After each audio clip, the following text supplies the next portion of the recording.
நம்ம அந்த கதி மோட்ச கதி அடைஞ்சவங்களுக்கு பாத்தீங்கன்னா கண்டிப்பாக சதுரமாக கட்டடம் கட்டி உள்ளே அவரை அமரச் செய்து மேலே நம்ம ஸ்லாப் போட்டு மூடணும். முறைப்படி செய்ய வேண்டும். அப்படி அந்த முறைப்படி செய்ய தவறிவிட்டால் என்ன விளைவுகள் ஏற்படும்? இல்ல, பொதுவாகவே நம்ம திருமூலர் சொல்லுவார், அந்தமில் ஞானி, அந்தம்னா முடிவு, அந்தமில் ஞானினா முடிவில்லாத அந்த ஞானியருடைய உடலை எரிக்கவோ அல்லது சாதாரணமாக ஏதாவது சரியாக கவனிக்காம நம்ம விட்டோம் சொன்னா அந்த நாடு, அந்த நாட்டை ஆளக்கூடிய அரசன், அந்த குடிமக்கள் அனைவருக்கும் மிகப்பெரிய கடினங்கள் உருவாகும். அந்த பஞ்சம் ஏற்படும். ஒரு ஞானியை அப்படி செய்தாலே பஞ்சம் ஏற்படும் சொல்லப்பட்டிருக்கு. அதற்காகத்தான் அந்த காலத்துல ஞானியர்களை அரசர்கள் போற்றி பாதுகாத்து ராஜகுருவாக அவர்களை ஏற்றுக்கொண்டு அவர்களுக்கு ஒரு பெரிய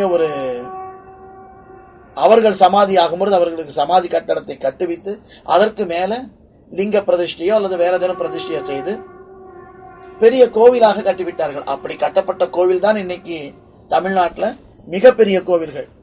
நீங்க பழனி மட்டுமல்ல, பழனி, திருப்பதி, மதுரை, இப்படி நீங்க எந்த இடத்துல எடுத்தாலும், தஞ்சாவூர், எல்லா இடத்திலையுமே ஞானிகளுடைய ஜீவ சமாதி தான் அது. அந்த ஜீவ சமாதியை முறையாக நாம பாதுகாத்து வந்தோமையானால் அங்க நமக்கு எல்லா விதமான பலனும் கிடைக்கும். அதுல சந்தேகம். இப்போ நீங்க கொஞ்சம் முன்னால சொன்னீங்க, இந்த மாதிரி பிரம்மஸ்ரீ சாமையா அவங்க தவறான சமாதி வச்சதுனால ஆயிடுச்சுங்க. அந்த மாதிரி வைக்கும்போது அந்த பன்னிமடைங்கிற அந்த ஊர்ல நிறைய பேர் கஷ்டத்தை அனுபவிச்சதா சொன்னாங்க. அப்போ நமக்கு அது தெரியாது, அந்த காலகட்டத்தில் நம்ம இல்லை. உங்களுக்கு அதை பத்தி நீங்க ஏதாவது? அவர்கள் அந்த கஷ்டத்தை அங்க அனுபவிச்சாங்களாங்கிறது தெரியாது. ஆனா ஒண்ணு, சமாதி தவறாக வைத்தது என்பது என்ன அர்த்தத்துல கேட்டா, சமாதி அடக்கம் எல்லாம் செஞ்சுட்டாங்க, ஆனா தலை சாஞ்சிருச்சு. தலையை நேரா வைக்கணும். அதற்கு தகுந்தாற் போல அந்த விபூதியை நிரப்ப வேண்டும்ங்கிறது அப்பானுடைய வார்த்தை. அதனால தலையை சரிஞ்சிருக்கு, அதை தலையை நேர் பண்ணி வைக்கணும் அப்படின்னு சொல்லிதான் அவர் செய்வார். அல்லாம சமாதியை தப்பிதமா எல்லாம் ஒண்ணு வைக்கல.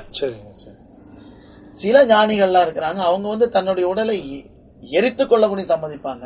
சில ஞானிகள் தீய மூட்டி மத்தியில உட்கார்ந்துப்பாங்க, ஜீவ சமாதி அடைகிறேன். அதெல்லாம் கண்கட்டு வித்தை, வேற ஒண்ணு இல்ல. அவங்களுக்கு அந்த தீ ஒண்ணுமே பண்ணாது. ஆதிக்கு சமமானவர்கள் ஆயிட்டாங்களே, பஞ்சபூதங்கள் என்ன செய்யுது? ஒண்ணும் பண்ணாது. அதனால தானே அந்த சுண்ணாம்பு காலவாய் கூடயும் எப்படி இருந்தது? ஜில் என்று இருந்தது. அவர் உள்ளுக்குள்ள மலர்களுக்கு மத்தியில் இருந்த மாதிரி இருந்ததுங்கிறாரு பெரியவர். அப்போ எப்பேற்பட்ட விவகாரங்களும் அவர்களை அணுகாது. அவங்க ஜனங்க மத்தியில சமாதி ஆவது என்பது ஒரு கண்கட்டு வித்தையாகும். அவர்களை எதனாலும் அழிக்க முடியாது. அவர்கள் இப்பொழுதும் இருந்து கொண்டிருக்கிறார்கள் என்பதுதான் உண்மை. அவர்களை வணங்கி நாம பக்தியோட பேசினோமே ஆனால் அவர்கள் நமக்கு உதவியும் செய்வார்கள், அவர்கள் பதிலும் கொடுப்பார்கள். யாக்கோப்பு என்கின்ற ஒரு பெரிய ஞானி, ராமதேவர்னு பேரு. அவருக்கு அரபு நாட்டுல அவருக்கு யாக்கோப் அப்படின்னு பேரு.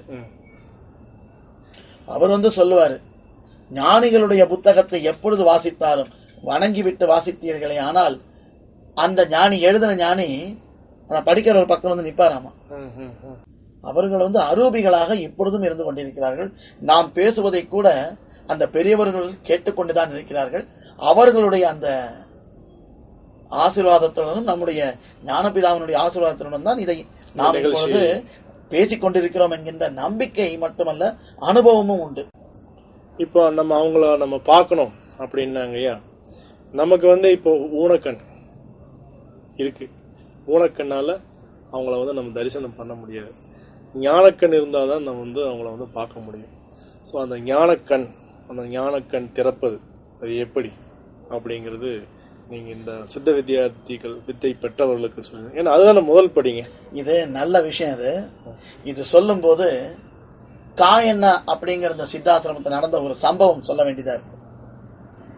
அப்ப அந்த காலகட்டத்துல கொஞ்சம் பேர் அப்பாட்ட என்ன சொல்றாங்க, நாங்க இவ்வளவு காலம் நாங்க ஜெபிச்சோம். கொஞ்சம் பேர் சொல்றாங்க, நாங்க இவ்வளவு காலம் ஜெபிச்சோம், எங்களுக்கு எந்த அனுபவம் தெரியல அப்பா, என்ன நீங்க ஏதாவது எங்களுக்கு கொஞ்சம் காட்டி கொடுங்களேன் அப்படின்னு சொல்லவே அவர் அப்பா சொல்றாரு, நீங்க எங்கப்பா சரியா ஜெபிச்சீங்க? ம், ம். ஏன்னா அப்பா வந்து அங்க காயனா சித்தாசிரமத்துல அப்ப கேம்ப் சரிங்க. அங்க வந்து இருக்காரு. அப்ப அங்க வந்து அவங்க சில பேர் வந்து இப்படி சொல்லவே, நீங்க வந்து எங்க நீங்க ஜெபிச்சீங்க, நீங்க சரிவர ஜெபிச்சீங்கன்னா உங்களுக்கு அனுபவம் கிடைக்கும், எங்களுக்கு ஏதாவது நீங்க காட்டி கொடுக்கணும் அப்படின்னு சொல்லி கெஞ்சி கேட்கவே, அப்ப நீங்க எல்லாம் முதல்ல நிர்வாணமாக இருக்க வேண்டும், சம்மதமான்னு கேட்கிறாரு. சரிங்க. அவங்க சம்மதிக்கிறாங்க. அப்ப நிர்வாணமாக இருக்க செய்து அவங்கள அங்க ஒரு பர்டிகுலர் இடத்துல ஒருத்தரை உட்கார வச்சு அவரை தொட்டுட்டு அந்த பக்கம் பார்க்க சொல்றாரு. சரிங்க. அங்க பார்க்கும் பொழுது என்ன ஆகுது, அநேக ஞானிகள், 30 முக்கோடி தேவர்கள் அப்படின்னு சொல்லுவாங்களே, அந்த மாதிரி அநேக ஞானிகள் அங்க பெரிய கூட்டமே நின்னு ஒரே திசையை பார்த்து நின்னு வணங்கிட்டு இருக்காங்க. அவங்க யார வணங்குறாங்கன்னு இந்த பக்கம் திரும்பி பார்த்தால் அப்பாவை பார்த்து வணங்கிட்டு நிக்கிறாங்க. கேட்கும் போதே நமக்கு அதுக்கப்புறம் அவங்க வந்து திரும்பி இத பார்த்தவங்க எல்லாம் அப்பாட்ட சந்தோஷம் சொல்லவே, அப்பா என்ன பண்றாரு, அவங்க அந்த கூட்டத்தை பார்த்து இனி நம்முடைய அனுமதி இல்லாமல் நீங்க வரக்கூடாது, நீங்க போகலாம் அப்படிங்கிறாரு. அப்ப பாருங்க, அவ்வளவு பெரிய ஞானிகளையும் வானா வரவும் நீங்க வரக்கூடாது போங்க அப்படின்னு சொன்னா போகவும் செய்கிறார்கள் என்றால் அப்பா யாராக இருக்கணும்? இவர்கள் அனைவருக்கும் தலைவர் தான் அவர். ஒன்று, இங்க வெளியிலிருந்து வந்தவங்க கேட்டுக்கொண்டதன் பேர்ல அவர்களுக்கு அந்த அனுபவத்தையும் காட்டி கொடுத்தார். அப்ப சொன்ன வார்த்தை என்ன, நீங்க சரிவர ஜெபித்தால் உங்களுக்கு கிடைக்கும் தான் சொன்னார். ஆக இந்த மாதிரி ஞானக்கண் என்பது போகும் வழியை காட்டி கொடுத்தாகிவிட்டது. நம்முடைய பயிற்சி முயற்சியில தானே வரணும். அந்த பயிற்சி முயற்சிக்கு தான் சற்று முன் பேசின எல்லாரும் கூடி ஒன்றாக இருந்து ஜெபித்தோமே ஆனால் அதுல நல்ல பலன்கள் நிச்சயமாக கிடைக்கும். அது ஒரு தீபம் எழுதிஞ்சா அந்த வெளிச்சம் வந்து கொஞ்சம் தான் இருக்கும். அது நிறைய தீபங்கள் கொடுத்தா அந்த ரூமே பிரகாசமா இருக்கும். அந்த ஒரு தீபம் எரிஞ்சாலே போதும், மத்த தீபங்கள் அந்த ஒரு தீபத்துல வச்சு பத்த வச்சு போயிட்டே இருக்கலாமே, பண்ணிக்கலாம். இது ஒவ்வொரு தீபமும் வந்து இந்த தீபத்துல இருந்து தீய எடுத்துட்டு போகுதுன்னா இங்க ஒண்ணும் குறையாது, இதுவும் பிரகாசமா இருக்கும் அதுவும் பிரகாசமா இருக்கும். கூட்டு ஜெபம் வந்து ரொம்ப முக்கியம். நம்ம கொடுக்கணும், அதை பயிற்சி செய்ய வேண்டும். அதுவும் பக்தியோடு, எந்த விதமான காழ்ப்புணர்ச்சிகளுக்கும் விவகாரங்களுக்கும் இடம் வைக்காமல் ஒன்றாயிருந்து ஜெபிக்க வேண்டும். ஐக்கியம் என்பது அங்க வர வேண்டும். இந்த கூட்டு ஜெபம்ங்கிறது நீங்க முதல்ல சொன்னீங்க, அந்த மேக்னெட்டிக் பவர் அப்படிங்கிற மாதிரி. அதே தான், அந்த ஆட்டோமேட்டிக்கா அந்த மேக்னெட்டிக் பவர் நல்ல இது இருக்கும்போது இந்த துர் அபிமானங்கள்லாம் விலகி போயிடும். அவங்களையும் அது வந்து நல்ல வழிக்கு கண்டிப்பா அப்படிங்கிறது நம்மளுடைய சித்த வித்தியார்த்திகள் அனைவரும் எல்லாரும் தனித்தனியா தூரமா இருந்தாலும் ஒரு 4-5 பேர் இருந்தாங்கன்னா சேர்ந்து வாரத்துக்கு ஒரு முறையாவது கூட்டு ஜெபம் செய்யணும். அதனாலதான் ஆலயம்ங்கிற ஒரு அமைப்பை உருவாக்கணும்னு சொல்லி அப்பா சொன்னாரு, உருவாக்கி தந்தார். அது மட்டுமல்ல, இந்த எல்லாருமே ஒன்றாக சேர்ந்திருந்து ஜெபிப்பதற்காக வேண்டித்தான் ஆலயம்ங்கிற ஒரு அமைப்பை அப்பா வந்து உண்டாக்கி இருக்கிறார். அந்த ஆலயம்ங்கிற அந்த அமைப்பு மட்டும் உண்டாக்குனா பத்தாது, எல்லோரும் வந்து ஜெபிப்பது மட்டும் பத்தாது. ஜெபித்து இறுதியில் ஜீவசமாதி என்கின்ற நிலைமை அடையும் பொழுது அவரை ஜீவசமாதி வைப்பதற்குண்டான இடத்தையும் முதலிலேயே வாங்கிவிட வேண்டும். அப்ப அங்கங்கு இருக்கக்கூடிய ஆங்காங்கு இருக்கக்கூடிய சித்த வித்தியார்த்திகள் அனைவரும் ஒன்று சேர்ந்து அவர்களால் இயன்ற அந்த பணத்தை போட்டு ஒரு இடத்தை பொதுவாக சமாதிக்காக வேண்டி ஒரு பொது இடத்தை வாங்கி வைக்க வேண்டும்.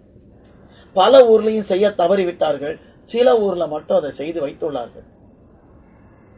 ஆக சித்த வித்தியார்த்திகளான அனைவரும் ஒன்று சேர்ந்து கவர்மெண்ட் கிட்ட சொல்லி எப்படியாவது அந்தந்த ஊர்ல கொஞ்சம் கொஞ்சம் இடம் வாங்கி வைத்துக் கொள்ள வேண்டும் என்பது இந்த தருணத்துல உங்க எல்லார்ட்டையும் நான் தெரிவித்துக் கொள்கிறேன்.